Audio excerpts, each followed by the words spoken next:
sampah sembarangan.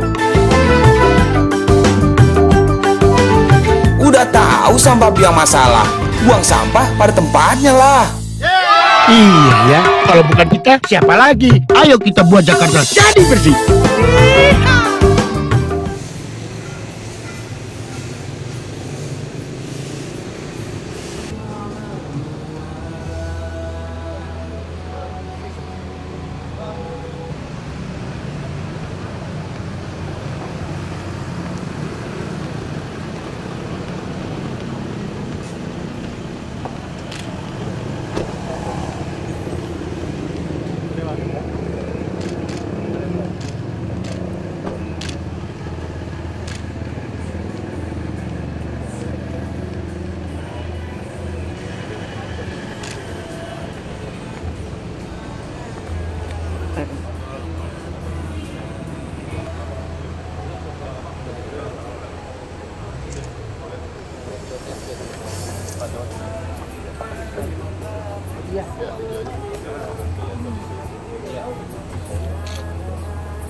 Jadi masyarakat apa aja kita urusin.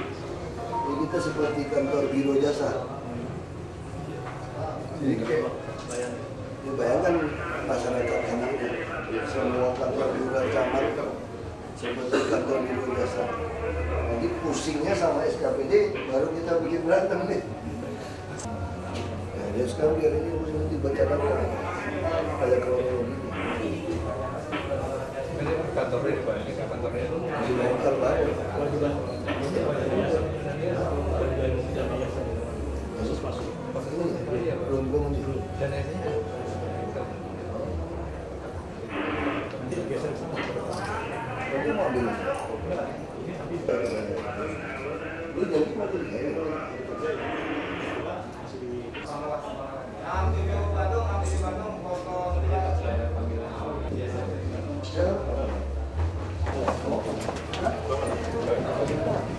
Cewek nih Pak. Cewek. Kalau di atas Pak. Ya pasti Pak.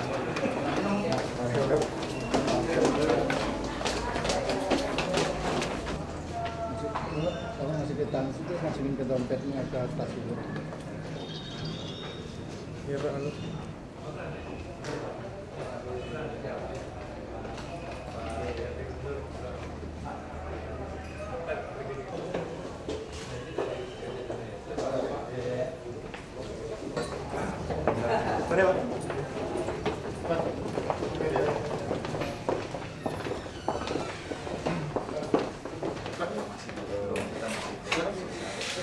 Itu Ya ada kantor kerja.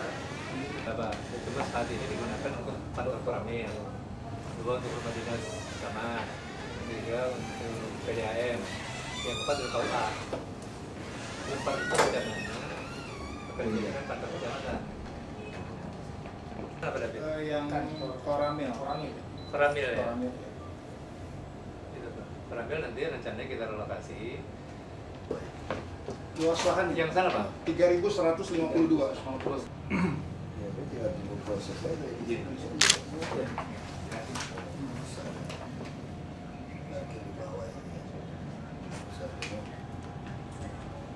Palija, KUA, Bank DKI nggak ada nih. Bang DKI ada. Datanya. Belum dapat kita itu yang sudah tinggal Koramil aja.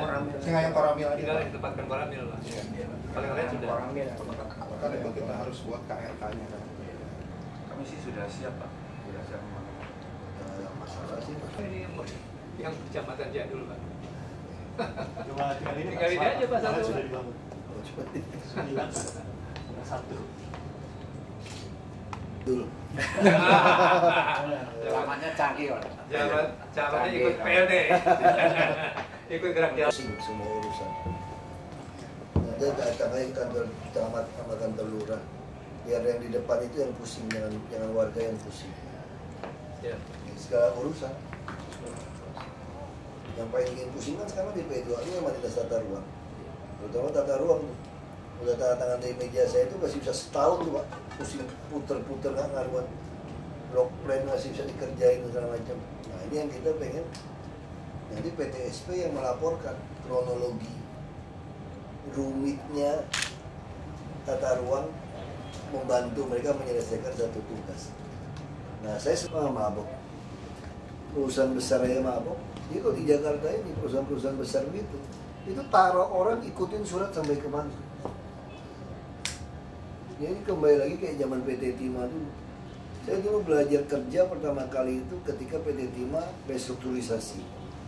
Pak Kuntoro ditarik masuk, betul ya Pak? Pak Kuntoro ditarik masuk, benahin PT Timah. Tapi bawahnya kan belum siap Pak. Dia dibenahin di atas kan. Wah itu nagih itu. Mungkin 40 atau 50-an meja. Lagi duit kita, padahal kita ini produksi timah untuk PT Timah. Kasih PT Timah untung besar. Kenapa saya bilang seperti itu? Kami produksi dengan modal kami, pinjaman kami segala macam, jual pada dia. Nggak boleh jual kepada pasaran. Waktu itu ya, sebelum reformasi. Harga ditekan habis, istilahnya saya bilang, kami disuruh berjudi, pergi judi nambang, data petanya semua juga kacau balau, kerja PT Timah, banyak pemalsuan dulu kontraktor. Data gambarnya ngaco, suruh kita kerjain. Ibaratnya pergi judi pakai modal saya, Pak. Kalau kalah, urusan lu. Kalau menang, saya untung gitu loh. Udah gitu aja dikerjain. Itu kalau mau nagih, itu ada pengusaha yang banyak koleksi kenal di dalam itu langsung dia potong 10%, Pak. Potong 10%. Nah itu bapaknya orang daerah, ya udahlah ikhlasin 10% lah. Nggak ada berkas geser itu. Dia betul-betul bawa amplop, sodorin satu meja, dia paraf, tukang cap juga masih dapat duit, tukang paraf aja dapat duit, geser lagi. Nah, sampai ke kadifnya, itu ada persennya tuh Pak, 0,1% atau berapa, dia tempel. Saking lihainya orang itu Pak ya, udah meninggal sekarang Pak. Kita jangan nipu ya mau ngaklin, kalau di atas 25 juta udah mesti ada kadif lagi, ada lebih tinggi lagi ini dia. Dia pegang aja, dia tahu tuh berapa duit. Aduh, sampai sekretaris di depan pun semua mesti di store. Saya betul-betul belajar dari namanya kesel itu. Saya masuk politik tuh karena dendam sebetulnya. Saya bukan orang politik. Makanya orang lihat saya agak aneh, nggak seperti orang politik. Pabrik saya tutup juga gara-gara dikerjain, pengusaha bayar, kerjain. Waduh, itu pada pemerintah mendorong tidak boleh keluar bahan baku. Itu udah lama cerita itu. Nah, saya pertama yang lakukan itu. Ini namanya pasir silika itu nggak? Kalau saya proses bikin pabrik, mesin dari Amerika semua, dari Jerman. Orang bilang saya goblok. Jadi saya kerjain di utama teman-teman kuliah idealisme. Untuk gantikan produk impor, dikerjain, Pak. Speknya dimain. Jadi kalau orang pemerintah mau main pengusaha itu gampang sekali. Satu surat aja bisa kayak tata ruang itu. Blok plan dikerjain aja, berantakan kamu begitu kamu dapat izin itu. Waktu kita tekan gitu kan, dikerjain. Ini kita tekan, jadi gampang. Kalau pengusaha itu mau dikerjain pejabat itu gampang. Sampai tutup. Nah, aku sampai waktu itu aku udah kesel setengah mati, aku udah mau pukul itu pejabat. Saya kalau pegang pistol waktu itu Pak, mungkin terbunuh mereka semua itu. Aku udah pikiran aku gitu aja waktu itu. Aku udah berpikiran, karena kan dia pikir gini kan, kamu pabrik baru, investasi $1 juta, masih ada hutang bank, tidak mungkin kamu berani lawan saya pejabat kan. Dia ucapin satu kalimat yang saya nggak suka. Nasib pabrikmu di tangan saya. Dan menentukan. Nyaman itu kan, wah saya udah nggak terima. Saya nggak terima kalimat itu. Nah, saya mau pukul dia, kejam. Saya suruh tutup pabrik, kalau saya lagi asesmen, tutup ya tutup. Jadi saya bilang, saya mau jadi pejabat. Ya, mana?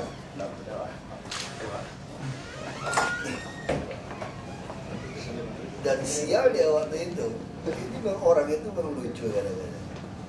Mungkin kan kamu jadi pejabat, logika dari mana jadi pejabat?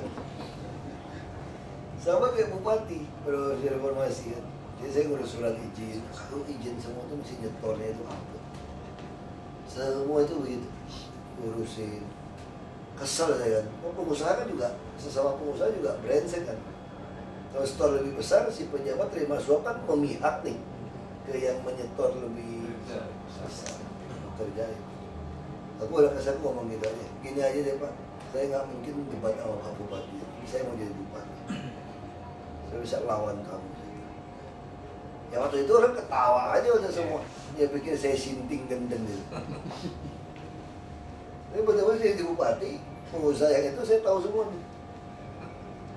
Cuma saya disumpah jabatan nggak mungkin balas dendam ke pengusaha. Nah waktu saya turun, jalan gubernur dikerjain lagi. Wah itu kurang ajar sama pengusaha itu. Kurang ajar fiskal sama saya.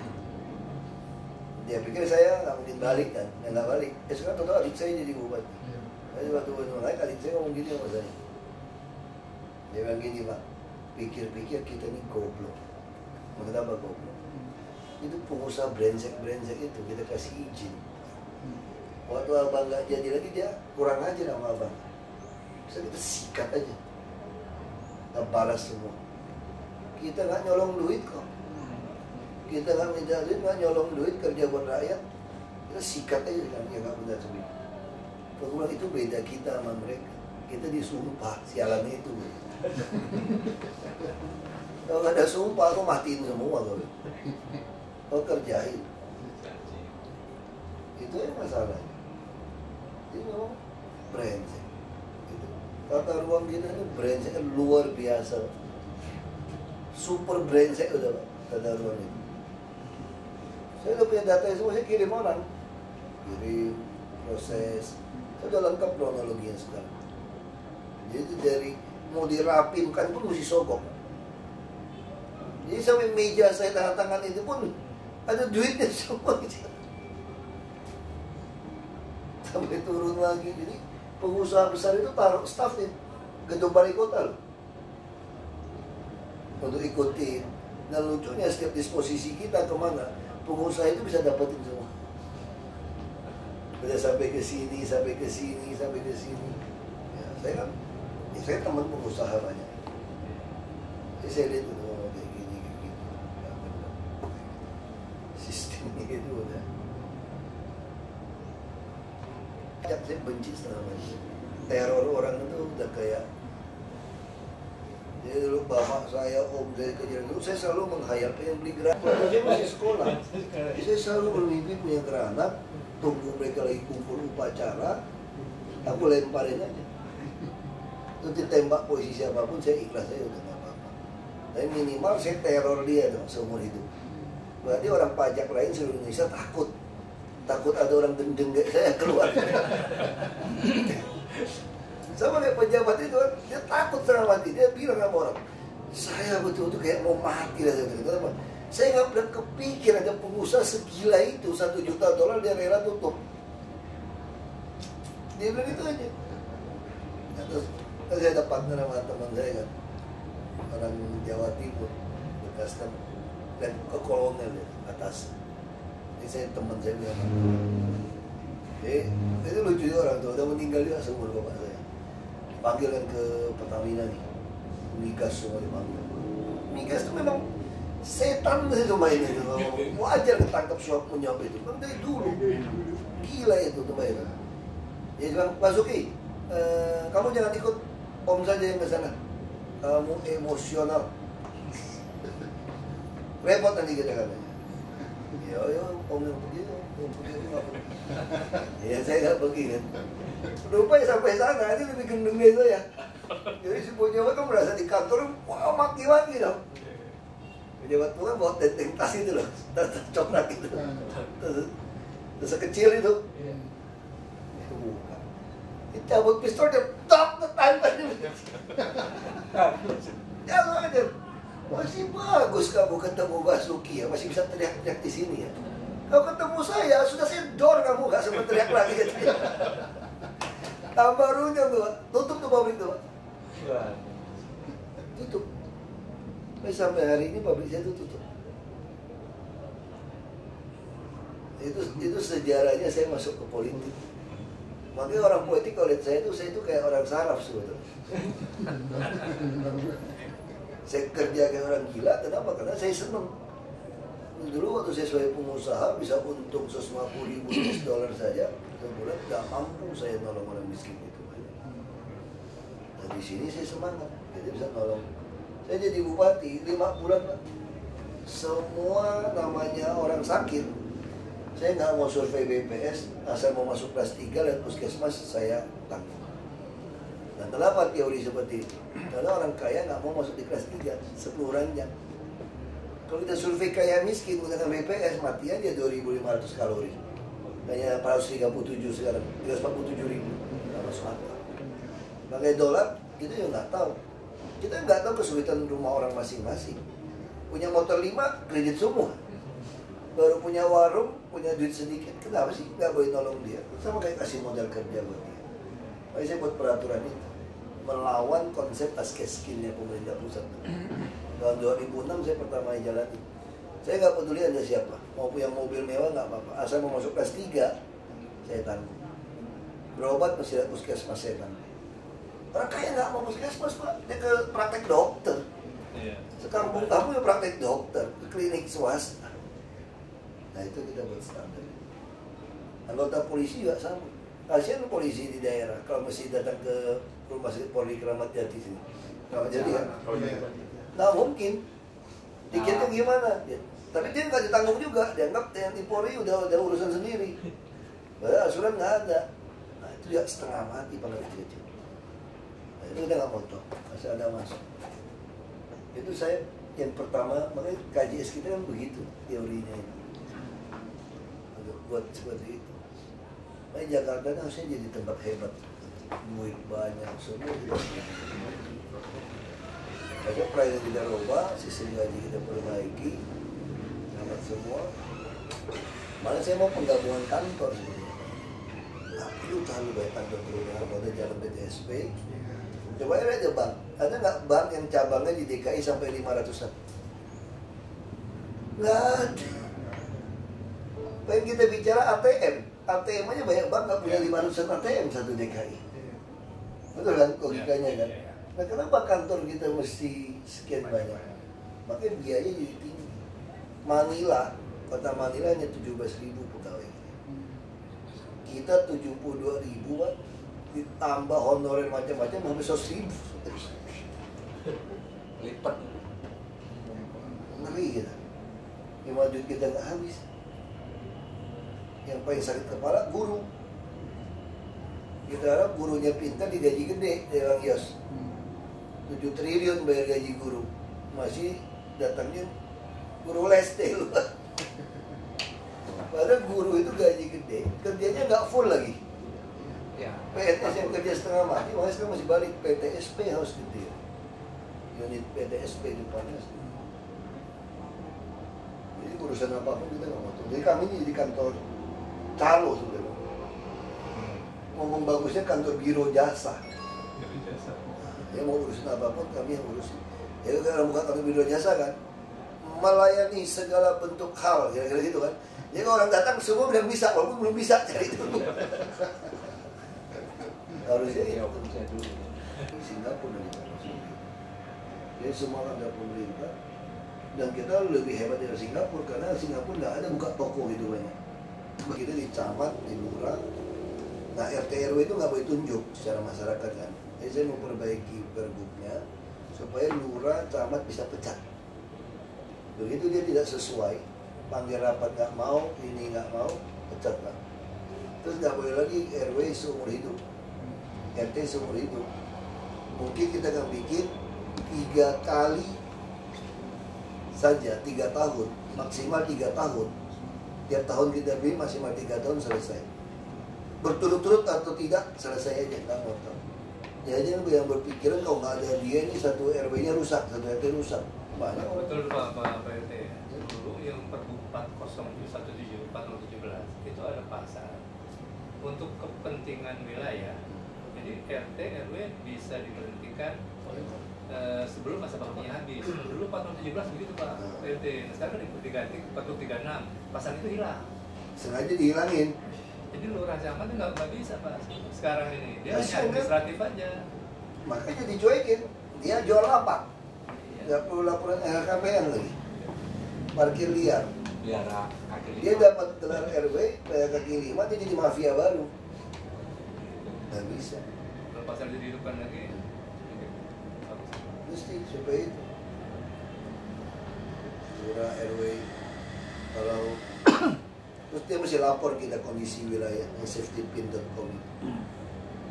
Dia sehari lapor 3 kali. Jadi itulah uang kita operasional itu untuk hitungannya di situ.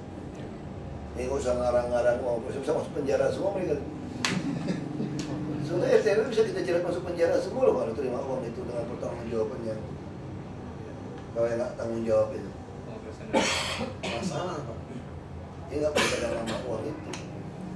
Kwitansi palsu, tanah apa berapa? Safety pin aja, dia nanti lurah camat tinggal monitor wilayahnya mana yang pentol merah, mana ada hazard. Dia kelihatan di internet, oh kayak gini, mana yang jalan lubang. yang diseperti itu Pak. Nah, jadi RT yang lapor. Saya cuma lingkungan dia nggak tahu. Iya. Jadi RT harus tahu siapa anak yang kurang gizi, siapa yang sakit. Nggak mungkin orang sakit ke puskesmas. Dia nggak mampu sewa taksi kan? Nah ini harus puskesmas yang datang. Yang lapor ke camat. Ya Sudin kalau nggak mau dengerin, nah wali kota yang pegang duit nanti. Usul ganti aja. Jadi wali kota yang menentukan. Kalau nggak mau nurut, karena bagi kita satu wilayah bersih nggak bersih kan wali kota tanggung jawab. Wali kota dibantu dari camat. Camat lebih kecil lagi lurah. Lurah lebih kecil lagi RW, RT. Jadi kalau sampai satu tempat nggak beres, ada lubang segala macam, wali kota kita kejar. Kalau sekarang kan nama doang wali kota. Panggil Sudin ini Sudin nggak boleh.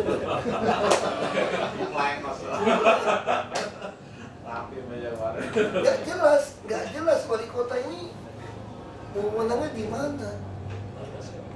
Makanya kita mesti kasih. Sudin nggak benar copot. Nah copotnya jangan dikasih eselon 3 lagi.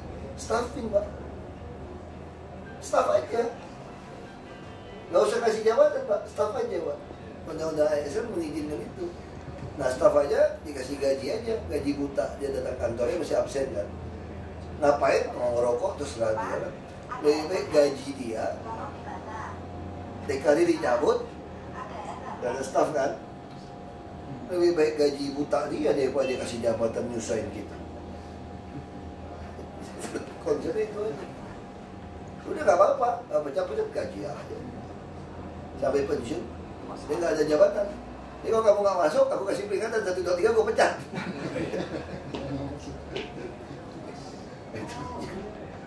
Kamu mesti masuk, stres tuh. Kalau kamu gak ada posisi ya, cuma datang duduk, gak datang. Kamu gak datang juga gue biarin. Kamu datang juga gue biarin. Absen kamu berantakan gue biarin. Ada TKD kan nggak ada masalah. Polres Selatan kemarin ya 3 orang pecat sudah karena disasi masuk enggak gitu. PRT sih jarang dipecat. Terima kasih dong.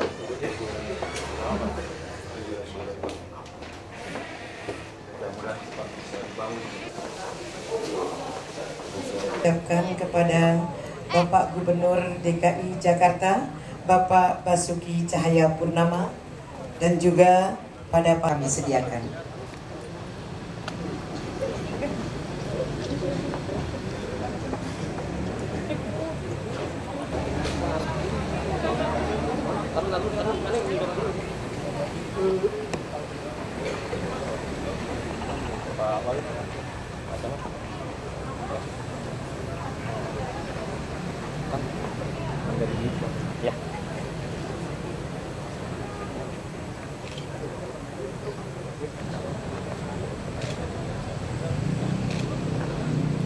kebetulan ayat-ayat suci Al-Quran.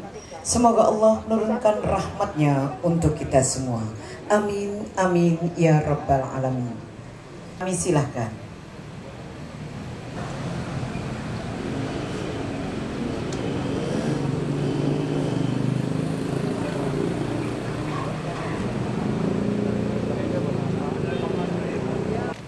Bismillahirrahmanirrahim. Assalamualaikum warahmatullahi wabarakatuh. Bismillah wa ala alihi wa sahbihi wa mawala.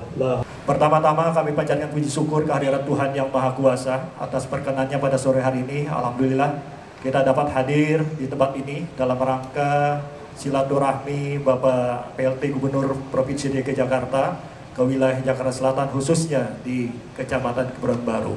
Untuk itu kami ucapkan selamat datang kepada Bapak PLT Gubernur Provinsi DKI Jakarta di wilayah Jakarta Selatan. Mudah-mudahan kedatangan Bapak di Jakarta Selatan ini membawa satu hikmah bagi kami di Jakarta Selatan. Hadirin jamaah seluruhnya yang berbahagia, tentunya pada kesempatan yang baik ini, di bulan yang penuh keberkahan ini, kami dari pemerintah Kota Jakarta Selatan mengucapkan syukur Alhamdulillah.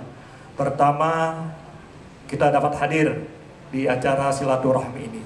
Mudah-mudahan dengan silaturahim yang kita bangun dapat lebih meningkatkan sinergitas kita bersama dalam rangka membangun Kota Jakarta menjadi Kota Jakarta baru. Kita, termasuk kita yang ada di Jakarta Selatan ini, alhamdulillah pelaksanaan lalu, alhamdulillah di Jakarta Selatan ini bisa berlangsung dengan baik, bisa berlangsung dengan aman. Dan untuk itu kami ucapkan terima kasih kepada seluruh aparat dan juga beserta para tokoh masyarakat, tokoh menjadi negara yang waldatun, thayyibatun, warabun ghafur. Yang kedua, pada kesempatan yang baik ini juga kami sampaikan terima kasih kepada seluruh masyarakat Jakarta Selatan. Jakarta Selatan ini berhasil mengumpulkan zakat, infak, dan sodakoh yang tertinggi di Jakarta. Penghargaan kepada kami di Jakarta Selatan ini, bahwa peringkat pertama, peringkat ketiga diraih oleh Jakarta Selatan. Dan juga di tingkat kelurahan, peringkat pertama, kedua, dan ketiga seluruhnya diraih oleh Jakarta Selatan. Untuk majelis taklim, baik untuk mereka yang membutuhkan uluran tangan kita, seperti untuk beasiswa ataupun bantuan kepada warga kita yang terkena musibah banjir kah, musibah kebakaran kah, ataupun untuk mereka yang tidak dapat melunasi kewajibannya di sekolah. Seperti baru-baru ini dapat kami sampaikan Pak PLT, bahwa kami mendapatkan informasi dari masyarakat bahwa ada warga kita yang sudah lulus pada tahun 2010,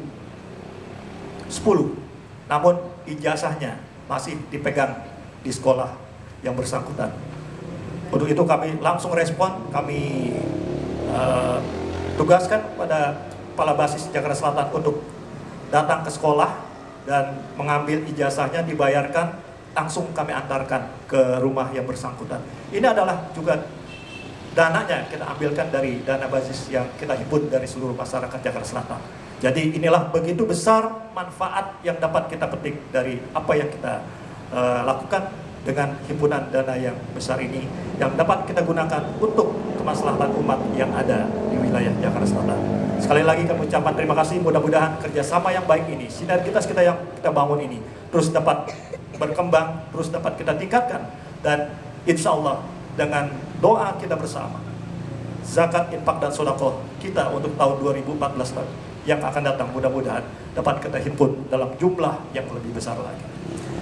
Karena inilah yang dapat kami sampaikan Bapak Ibu sekalian. Mudah-mudahan kedatangan Bapak PLT Gubernur DKI Jakarta ke wilayah Jakarta Selatan ini mudah-mudahan membawa suatu hikmah bagi kita bersama. Sekian, terima kasih. Wallahul muwaffiq ila aqwamit thoriq. Wassalamualaikum warahmatullahi wabarakatuh. Mushaf Al-Quran dan uang sebesar 15 juta rupiah dari Provinsi DKI Jakarta, dan dilanjutkan dengan sambutan dan arahan.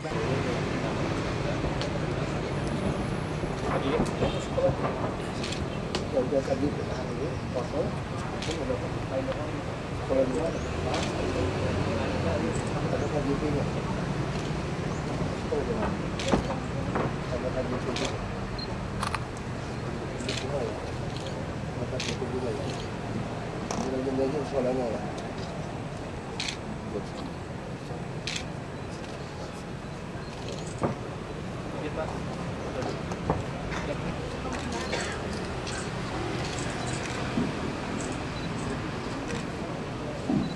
Basuki Cahaya Purnama, kami silakan. Yang saya hormati Bapak penceramah, Bapak Kiai Haji Fatih Naim. Jadi saya tanya apa hubungan dengan orang tua teman saya nggak? Ada teman saya si Tendi Naim namanya. Saya tanya tadi, ada yang enggak. Kebetulan namanya sama. Yang saya hormati Pak Wali Kota, Wakil dan jajarannya. Saya hormati juga Pak Camat Kebayoran Baru, Pak Camat dari wilayah lain, Pak Lurah yang hadir. Saya hormati Pak Agung Prabowo, PT Yana Yasa, para alim ulama dari Bajen Doa, Pak namanya. Tokoh masyarakat, para ketua RT RW yang hadir pada sore ini. Assalamualaikum warahmatullahi wabarakatuh. Selamat sore, salam sejahtera pada semua. Dan Pak Kapolsek juga ya tadi. Pak, mohon maaf Pak, saya paling grogi jadi pejabat itu kalau masih yang terhormat ini Pak. Makanya saya selalu pegang contekan, kurang percaya diri saya. Kalau saya udah pegang ini rasanya kadang-kadang kalau ada kesalahan bukan di kesalahan di saya, kesalahan di staf protokol yang tulisnya sebetulnya. Karena saya hanya nyontek saja. Ya pertama-tama kami ucap syukur, terima kasih juga khusus Jakarta Selatan tadi. Kami berpikir pengumpulan uang-uang JIS ini ya sangat penting, zakat, infak, sedekah seperti ini. Nah kami pun terus berusaha membantu pendidikan supaya tidak ada lagi ijazah yang nyangkut. Saya mungkin sudah habiskan lebih dari 4 miliar kali untuk bantu dari uang operasional saya untuk anak-anak sekolah seperti itu, kita masukkan langsung ke sekolah. Nah hasil survei Bank Dunia, 40% usia 16-18 tahun itu tidak sekolah di Jakarta. Ini mengerikan sekali. Dan angka kemiskinan di Jakarta menurut saya bukan 3,7%. Itu harusnya kalau kita gunakan standar kebutuhan hidup layak, itu harusnya di atas 50%. Kalau tidak percaya kita lihat kenapa banyak PKL. PKL itu menggambarkan orang-orang kita tidak sanggup walaupun kerja di kantor untuk makan di kantor. Karena gajinya pas-pasan. Nah karena itu kami ingin mulai menata, membina para PKL. Jadi hampir mirip dengan Lokbin binaan dulu sebetulnya. Hanya bedanya kita tidak membuatnya permanen. Kita ingin tiap pedagang itu, ya silakan, oke. Jualannya itu langsung di, sorry Pak, di jalan, trotoar boleh nggak jualan? Boleh, selama tidak menguasai seluruh trotoar. Dan jumlahnya kita batasi. Boleh tidak jualan di taman? Boleh. Selama Anda juga ditentukan titiknya. Kenapa? Karena kan sifat kita kan, masih ingat gak iklan? Pengen bakso, buk, bakso jatuh, kan ada di TV itu loh. Nonton kan itu kan? Yang istrinya itu loh, pengen bakso, terus itu buk, bakso jatuh kan? Nah itulah substansi cerita PKL sebetulnya. Jadi PKL itu tidak mungkin didatangin orang, harus mendatangin orang baru dibeli. Jika orang nongkrong di taman, lagi jalan, dia pengen sesuatu, ada yang jualan. Tapi masih ditata dengan baik. Saya tadi baru rapat dengan PD Pasar Jaya. Kita ini salah dalam mengadministrasi keadilan sosial. Misalnya kita bangun PD Pasar Jaya begitu megah. Kita jualnya murah sekali. Sebenarnya kalau dihitung per hari hanya Rp500 per meter. Sementara PKL di luar bisa bayarnya itu 60.000. Kalau yang laku 20.000 tukang kebersihan, 20.000 listrik, 20.000 oknum kelurahan. Hanya untuk 4 meter persegi. Ya kan ada oknumnya 20 kan. Jadi 60.000 untuk 4 meter persegi. Berarti PKL kita menyewa sepertiga hari dari maghrib sampai tengah malam 12.500 per meter.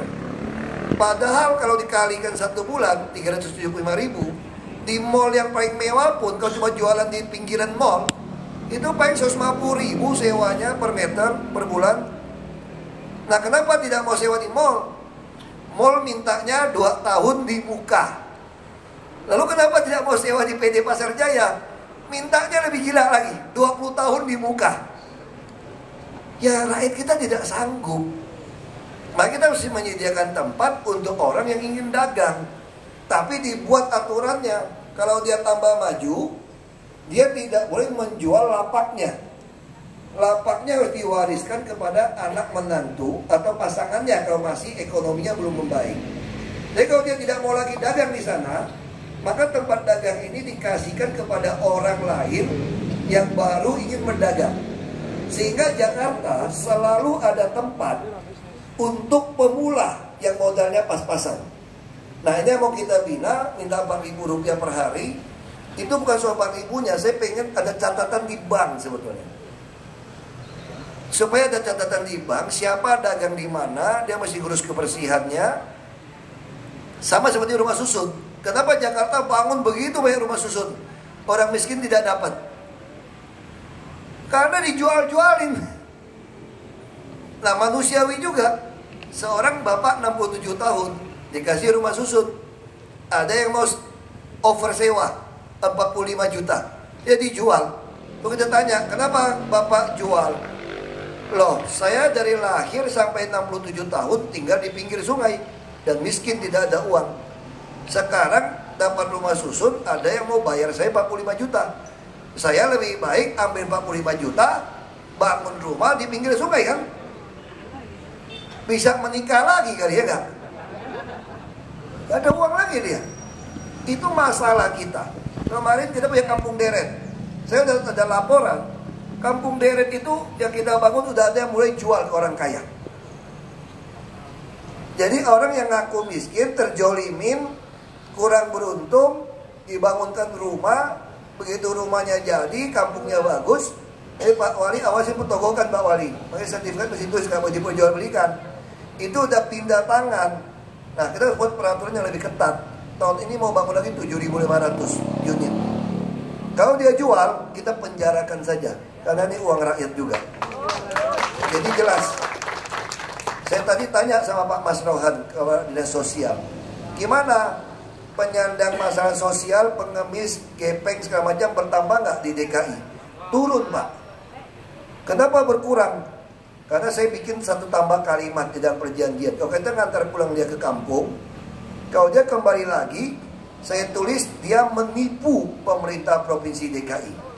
Karena dia menipu, saya akan lapor polisi, KUHAP penipuan untuk dipenjara. Nanti PKL kami juga sama. Kalau dia ternyata menipu, jual tempat lain, saya tulis perjanjian itu menipu. Sehingga polisi bisa penjara. Saya tidak mau lagi tipiring. Tipiring terlalu ringan. Pusing kita panggil hakim. Tiap minggu Pak Wali laporkan. Nah, saya mau penjarakan. Tapi bagaimana PKL yang tidak punya KTP DKI? Gimana? Dia dagangnya baik. Ada 5 orang buat perjanjian menyatakan dia memang sudah kenal beliau, maka kami akan berikan KTP DKI. Kenapa? Ibu-ibu kaget, bapak-bapak kaget. Kenapa kasih orang luar DKI pindah ke DKI?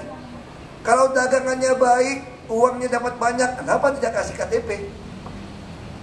Daripada kasih KTP kepada buruh-buruh pabrik yang gajinya pas-pasan, jadi kita tidak takut bertambah penduduk di DKI, asal yang nambahnya orang punya duit, yang mampu hidupin dirinya. Nah, inilah substansi dari undang-undang kependudukan. Kita tidak boleh lagi menahan orang pindah. Kalau saya bawa surat pindah jiwa kepada Pak Camat, Pak Camat menolak, dalam 2 minggu Pak Camat bisa saya pidanakan loh Pak. Itu kan undang-undang kependudukan seperti itu. Saya kemudian dulu di Komisi 2 DPR RI dan di Badan Legislasi. Nah, kita berbicara tentang KTP nasional sebetulnya. Nah, hal-hal inilah yang kami harapkan. RT RW dari kajian para profesor, para ahli sosiologi, kita putuskan tidak ditunjuk langsung, biar masyarakat tetap pilih, biar masyarakat merasakan dia yang pilih. Tetapi kami batasi 3 tahun. Lalu kalau dia tidak menuruti program kami, maka kami pecat. Apalagi kalau dia menjual lapak, menyewakan kios, akan kami pecat. Nah ini model-model ini kami lempar isu, kami pelajari dari profesor, para sosiolog, lalu kita ubah pergub sesuai dengan harapan. Nah tentu saja sekali lagi kami harapkan seluruh kantor camat lurah ini bisa menjadi tempat masyarakat mengurus segala urusan. Jadi kami seperti kantor biro jasa. Jangan biarkan Bapak Ibu bingung urusan macam-macam di Jakarta. Biar yang duduk di depan konter itu yang bingung, karena mereka digaji dari rakyat. Biar kami yang bingung, biar kami yang susah, bukan Bapak Ibu yang susah. Nah program ini mulai jalan, kita mulai tempatkan pegawai baru, bukan di SKPD-nya, tapi langsung di kantor lurah dan camat. Jadi siapapun mau jadi pejabat, mau jadi PNS di DKI, dia harus belajar melayani rakyat, mengurus semua urusan rakyat di semua kantor lurah dan camat. Kalau mereka tidak mau lakukan, maka saya akan mencoret mereka menjadi PNS. Karena bagi saya tidak pantas rakyat membayar mahal kalau kelakuannya malah memeras rakyat. Lebih baik tidak jadi PNS. Nah ini akan kami lakukan, termasuk pejabat eselon 2, 3, 4. Ke depan kalau dia ada masalah tidak lagi dicarikan eselonnya, tapi langsung kami staffkan saja, supaya dia jangan keenakan udah salah masih. Kemarin juga sudah ada dinas perumahan kami tangkap, kami pecat. Lalu katanya dia baru punya anak, baru punya istri, bagaimana. Saya bilang kalau anaknya tidak ada susu, tidak ada makan, saya kasih secara pribadi. Tapi kalau dia salah, tetap saya pecat. Ini adalah prinsip pemerintahan yang harus kami lakukan. Saya kira itu, saya tidak mau mengambil waktu banyak dari Pak Kiai Haji Naim, biar tausiahnya panjang Pak, biar saya bisa dengarin. Terima kasih Pak.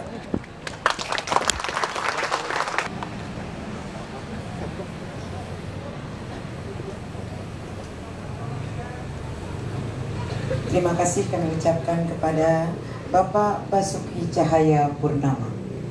Hadirin Bapak Ibu yang kami hormati, marilah sama-sama kita dengarkan tausiah.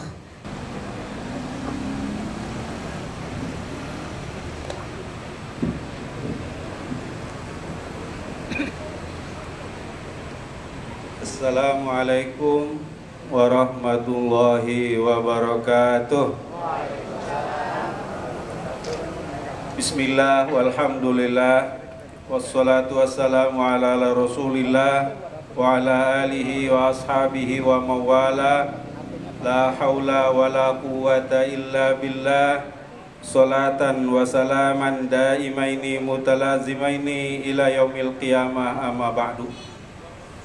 Yang kami hormati Bapak PLT Gubernur DKI Jakarta, Bapak Basuki Cahaya Purnama, para alim ulama, para pejabat, bapak-bapak, ibu-ibu, hadirin hadirat sekalian yang insya Allah semua kita dimuliakan oleh Allah Subhanahu wa Ta'ala. Hadirat Allah atas segala nikmat yang telah diberikan kepada kita sekalian, dengan harapan moga-moga dengan kita syukuri Allah tambahkan nikmat-nikmat kepada kita sekalian.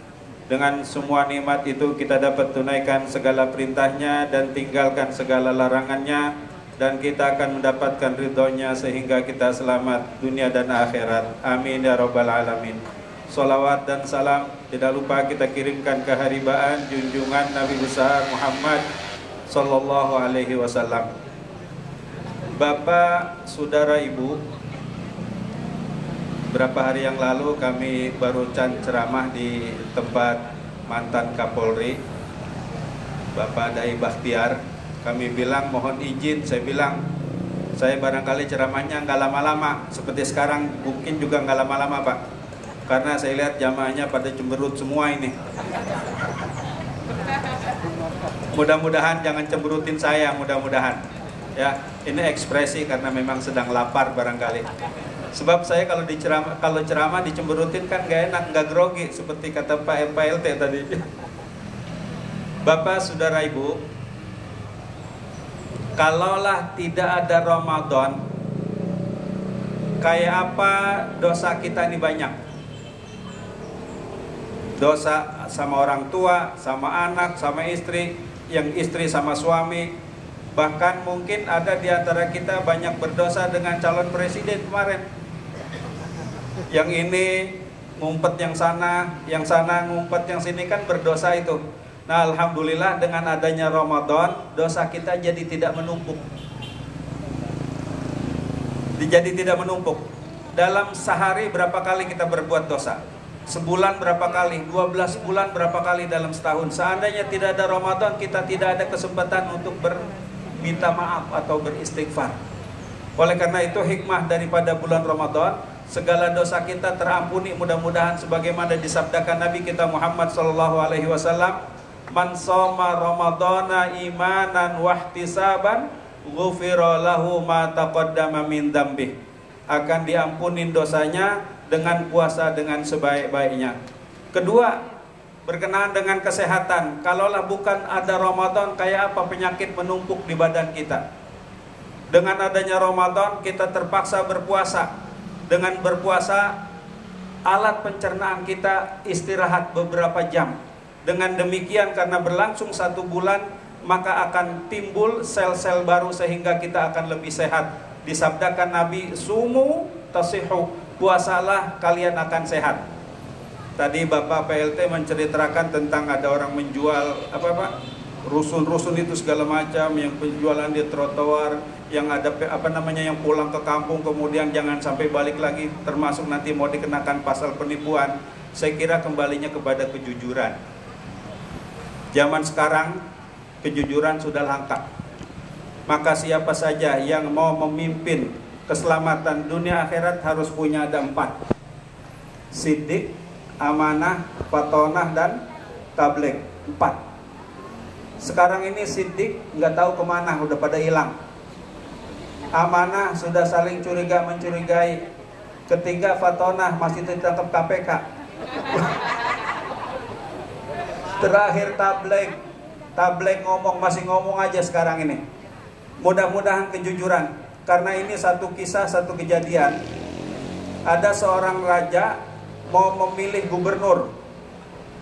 Dia pesannya begini, siapa yang mau mencalonkan diri jadi gubernur silahkan. Ternyata setelah diumumkan, ternyata ada 3 orang calon gubernur. Ini sengaja 3, jangan sampai 2, sebab kalau 2 kan berhubungan dengan 9 kemarin. Ini 3. Jadi setelah diketahui oleh raja ada 3 calon gubernur, 3-tiganya dipanggil. Betul kalian bertiga mau jadi gubernur? Ya. Siapkah kalian akan saya uji? Siap. Maka diujilah. Kata si raja, Anda saya uji, nanti sebulan kasih tahu hasilnya. Ujiannya nanti akan saya nilai. Yang pertama diberikan 1 butir jagung, disuruh tanam, nanti hasilnya bagaimana? Yang kedua dikasih juga 1 butir jagung, hasilnya bagaimana setelah sebulan. Yang ketiga pun demikian. Setelah sebulan mereka bertiga kembali kepada raja, menghadap raja, melaporkan. Yang pertama, saya sudah tanam, saya kasih pupuk, saya siram dan saya jaga. Setelah sebulan sudah tumbuh hampir 2 meter. Yang nomor 2 nggak mau kalah, bahkan sudah mau berbuah. Yang nomor 3 mengatakan kami apes Tuan Raja. Kenapa? Karena itu jagung saya siram, saya kasih pupuk, saya pelihara, nggak tumbuh-tumbuh, nggak mentik-mentik. Apa kata Raja? Andalah yang saya pilih jadi gubernur. Kenapa? Karena itu jagung 3-tiganya udah saya rebus.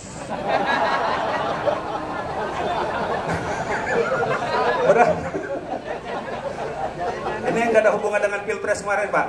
Ini nomor 1 tidak jujur karena dibilang tumbuh dengan suburnya padahal udah direbus. Nomor 2 juga tidak. Nomor 3 yang jujur. Yang jujur itulah akhirnya diangkat jadi gubernur. Kejujuran sekarang ini yang tidak ada.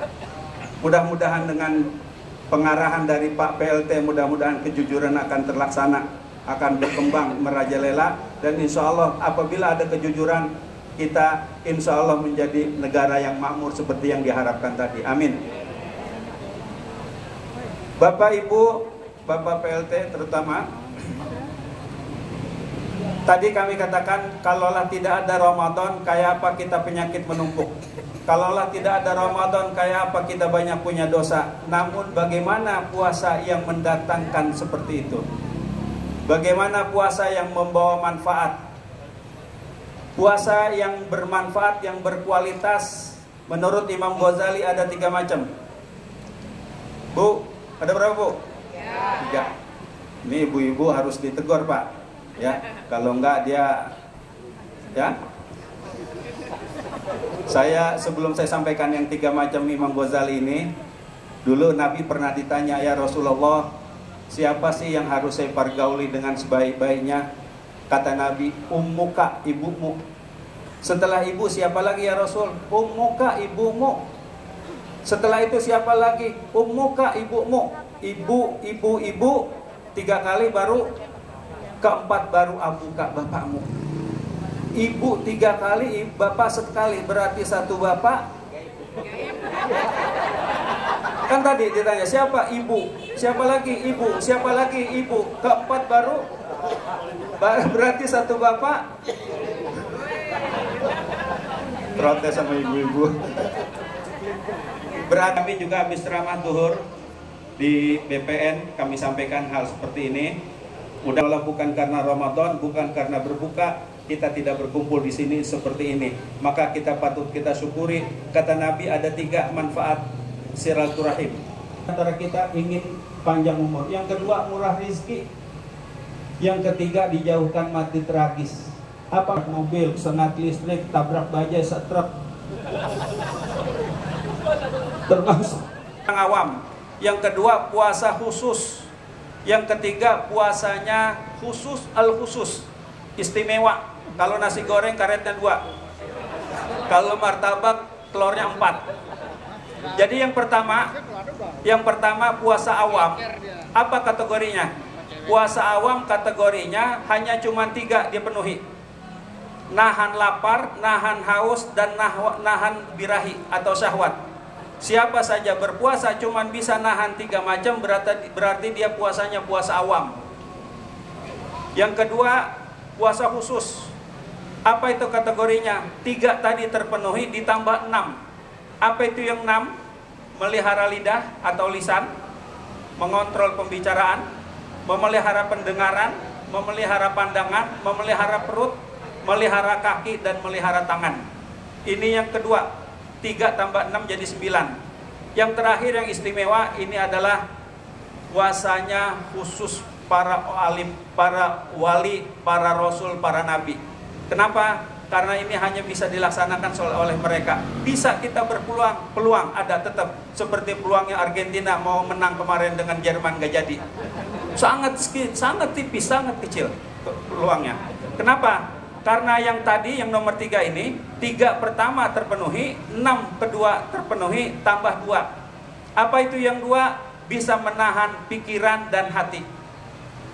Orang-orang yang nomor 3 ini, jangankan mencium makanan atau mencolek makanan, memikirkan makan saja sudah dianggap berbuka puasa. Makanya buat kita ini tidak aneh. Apalagi ibu-ibu, subuh aja udah mikirin mau belanja apa untuk buka nanti. Ya, barangkali kita ini berat, makanya saya bilang peluang anak kecil tapi tetap ada. Ya, ini barangkali kita secara umum yang ada di sini mudah-mudahan ini kelihatannya ahli ibadah semua ini. Simahum fi wujuhihim min athari sujud, kelihatan dari wajahnya ahli sujud semua ini. Gimana nggak mau dibilang ahli sujud? Duhur beduk di masjid, asar beduk di masjid, subuh belum waktu beduk udah di masjid. Beduknya. Orangnya nggak tahu masih di mana. Wali kota, ya, Pak PLT yang memberikan pengarahan. Mudah-mudahan kita semua diberkahi Allah Subhanahu Wa Taala. Ya, mudah-mudahan ini semua membawa manfaat. Kemudian tadi anak sekolah juga kami ingin singgung sedikit pendidikan. Memang pendidikan itu yang paling penting. Ilmu. Coba kita lihat sekarang di TV suka ditayangkan. Berapa bedanya orang yang berilmu dengan yang tidak berilmu? Di TV entah acara pinggiran, itu orang pinggiran itu dia kerjanya tiap hari ngambilin batu kali dari dasar sungai seharian, begitu capek luar biasa, cuma dibayar 20.000 ngambil batu, kena nggak punya ilmu, hanya punya tenaga. Coba bayangkan dengan orang yang punya ilmu, ngambil batunya kecil sebesar biji paya, 20 juta. Dokter itu kalau lagi ngoperasi ginjal di Pondok Indah 20 juta bayarnya tuh. Jadi yang nggak punya ilmu batunya besar 20.000, yang punya ilmu batunya kecil itu di Pondok Indah 20 juta. Saya pernah ceramah di Kuningan, ada gedung paling tinggi, Bakri Tower namanya, paling tinggi itu 50 lantai. Saya diundang di sana ceramah, lepas ceramah ngobrol.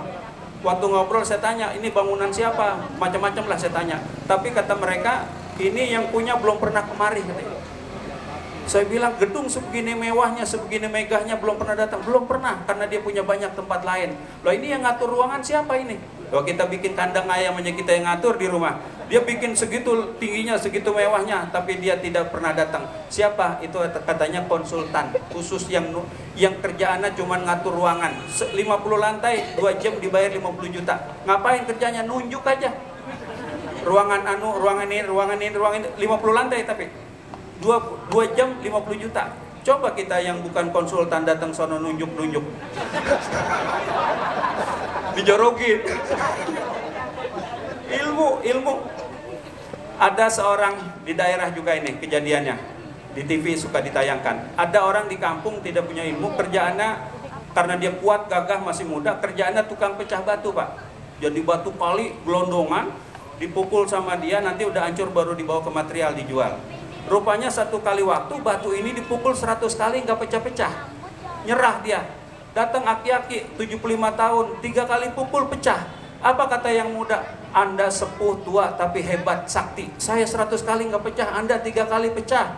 Kata yang tua, bukan saya sakti, ini batu harus dipukul 103. Lu ngapa udah berhenti aja dulu 100?